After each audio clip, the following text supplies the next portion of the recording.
Hello everybody, what's going on? My name is Joseph. I'm going to be your low budget host of the day, and I've got two stories for you guys. One is an update on a currently ongoing story, and the other is a story I was not planning on looking at, but I thought was very interesting. So please remember to like, share, subscribe to this channel, and thank you all for watching. Let's just sit down and let's look at this stuff.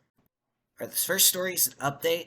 Hurricane Ian. So I'm sure you guys have all heard about the storm. Right now, it is actually made landfall officially. It is a Category 4. It has top winds of 155 miles an hour, which in tornado ratings, that would be a EF3 tornado. So that's that's really bad. That's also 2 mile an hour short of being a Cat 5. Right now, there is a serious threat for a major storm surge to go through the Tampa Bay region. There have actually been a couple of videos that were released earlier, I think about an hour ago. I saw a video of a storm surge rushing into a place called, what's it called? Sanibel Island. So this is just off the western coast of Florida. There's pictures right now of Tampa Bay being almost empty, which is bad because all that water is gonna have to rush in, and like a bathtub, when water gets pushed one direction, it's gonna come back, and it's gonna come back higher. So it's a little bit like what happens when you have a tsunami. So when the water comes in, it comes back in. It usually comes back in higher than it was beforehand. So that's going to be a serious issue. And with the high winds, they're expecting a storm surge in some places to be well above 15 feet. So if you're in the Tampa Bay area or if you care, just just pray for the people in Florida, right? Pray for the people on the west coast of Florida right now. Also pray for the people who are likely going to experience flooding. The storm is not going to just be over when it hits Florida. They're expecting it to go all the way up into the interior of the East Coast, so there will be time. So by then it'll turn into a regular low pressure system that will likely have lots of tornadic activity and a lot of flooding to it. So just keep an eye on the storm and be prepared for the worst. And let's get on to the next story, because the next story is very interesting. All right, Dallas Morning News writes Texas Senator Ted Cruz makes lonely stand against election bill prompted by January 6th riots. Here's what the Dallas Morning News had to say about this. Republicans and Democrats came together Tuesday to advance legislation aimed at clarifying federal election law and making the chaos surrounding the 2020 presidential election certification less likely. The Senate Rules Committee voted 14 to 1 to send the bipartisan legislation to the floor. Senator Ted Cruz of Texas was the only committee member to oppose the bill, calling it bad policy and bad for democracy.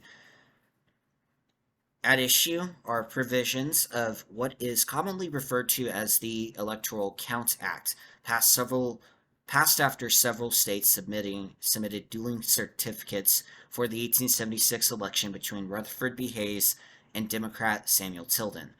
That particular election is very interesting to study, by the way, because it's one of the few times our presidential elections truly ended in a tie. It's also a great example of why having more than two parties will actually screw over an election and not do any benefit. But, anyways, continuing, committee chairwoman Sen Amy Klobuchar of Minnesota said that the law had been largely overlooked for 130 years. So basically, this law, um, the reason why it existed was to ensure that when there is a tie, the vice president is the tiebreaker. That's essentially what that law was saying. Especially, it was supposed to ensure that if we were to have a close election, then there wouldn't be any issues certifying the election cycle. Now, 1876's election is interesting because Rutherford B. Hayes kind of got elected on a technicality. So, plus there are rumors that he paid out whoever certified that election, made some deals, and knowing that particular era, I would not put it past them to have done that. This and the one of the deals was ending Reconstruction, so that was the biggest deal. That way he could get some certification from the South. And I'm not going to go into the whole history behind that, but that's kind of the general idea of why that bill exists, is mostly because of that election. Now, the actual reform that they're doing for this bill is really weird. So here's what it says. This is from Electoral Count Act, Protect Democracy. This is what they state. On July 20th, 2022, a bipartisan group of 16 senators introduced the Electoral Count Reform Act, or ECRA. The legislation proposes critically important reforms to the ECA. It would clarify the vice president's limited role in the counting of electoral votes and protect the will of the voters by better ensuring that lawful state-level determinations of election results are respected by Congress, including by raising the threshold for members of Congress to make objections, and by establishing guardrails against state actors who try to disregard election results. In particular, the legislation would require states to appoint electors on election day except in narrow and extraordinary circumstances, such as major natural disaster, and require Congress to count electoral votes that the courts have determined comply with the state and federal law. The ECRA, as amended, was approved by the Senate Rules Committee on September 27, 2022. The legislation also includes changes to help ensure a smooth transition in the event of a close presidential election. So what does that all mean? Basically, going back to the Dallas Morning News article, this is what they stated. This is what Klobuchar stated for this. So this is from a Democrat. But it was at the center of a plan to overturn the 2020 election and the will of the American people that, as we all know who work here, culminated in a violent mob desecrating the Capitol. Klobuchar said, on that day, enemies of our democracy sought to use this antiquated law to subvert the results of a free and fair election. Okay, first off, we're not a democracy. We use democracy as a tool, but we are a republic. So that's already bullcrap.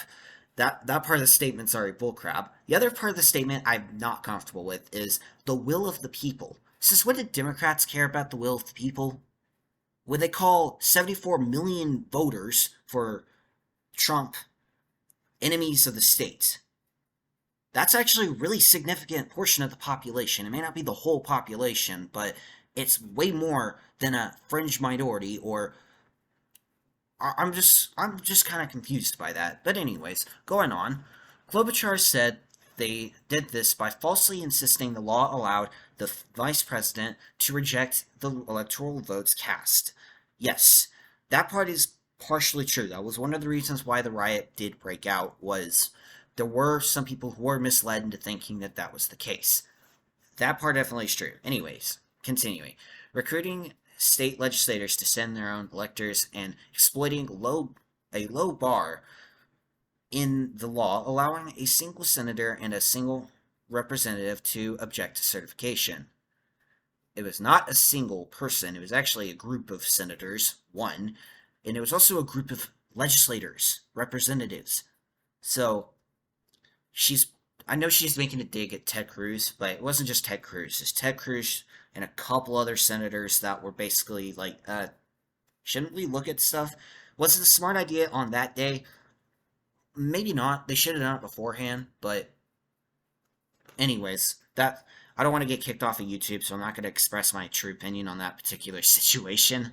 But anyways, it would make plain the vice president's role in opening and counting the electoral votes is merely ceremonial. Okay. I'm not sure if I like this idea, but we'll keep going and see what they argue. As certification and the transfer of power loomed, then President Donald Trump and some of his allies sought to advance the idea that Vice President Mike Pence had the authority to overturn the election's results. Again, we get the point, Dallas Morning News. Let's skip, because they just go through that and don't actually explain anything for a bit. Anyways, this is where things start getting spicy. Democrats cast the legislation as an effort to ensure a January 6th style assault on the Capitol is never repeated, and they were joined in their support for the measure by nearly all Republican committee members, including Senate Senate minority leader Mitch McConnell. Cruz was the only member to vote against the bill. He organized a group of senators in an effort to block Congress from certifying President Joe Biden's victory the day of the riot. Cruz said Tuesday the bill represents Congress's attempt to intrude on the authority of state legislators to appoint presidential electors in the manner of their choosing, an authority enshrined in the Constitution itself. Democrats are intent on federalizing elections, Cruz said, and the bill takes a significant step down that road.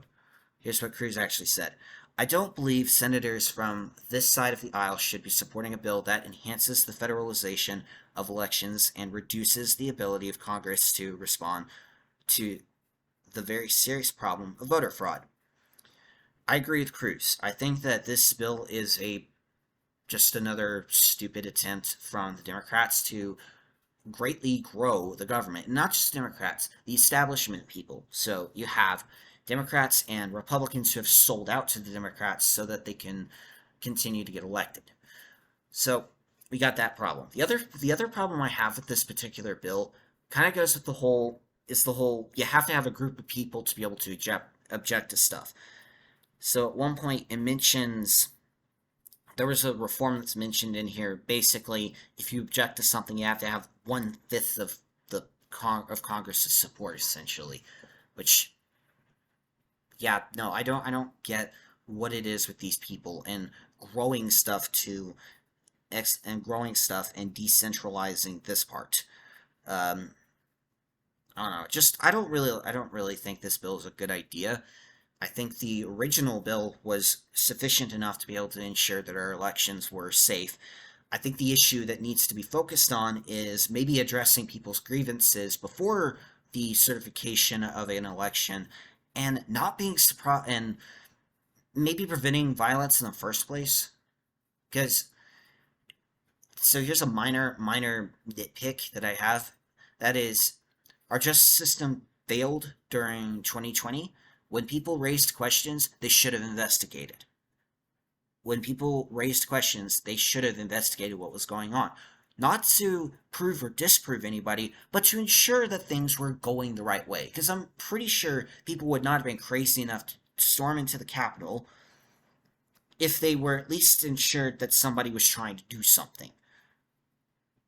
So, whatever the situation is, whatever this bill does, overall, I do think that we should still go forward, continue voting in people that deserve to get ousted out, and pay attention in your primaries. That's all we're asking is pay attention who you're voting for, and praise people when they do something right, because I think Ted Cruz is for once actually, not for once, he's done a lot of right things. He's done a lot of not great things, but he's also done a lot of really right things too. This is one of those things I think he should be praised for.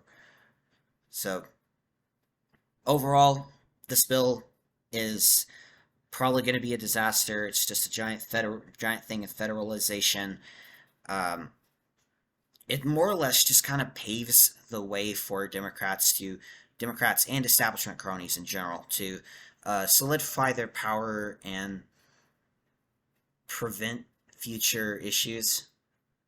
Enforcement is going to be different than enforcement's just going to be different. Just you can't have a bill like this and not have a way to enforce it. That's where I'm curious is how are you going to enforce a bill like this. But anyways, I've dragged on for way too long. I hope you guys have a good rest of your day. Thank you for watching this video, and I will see y'all soon. Bye.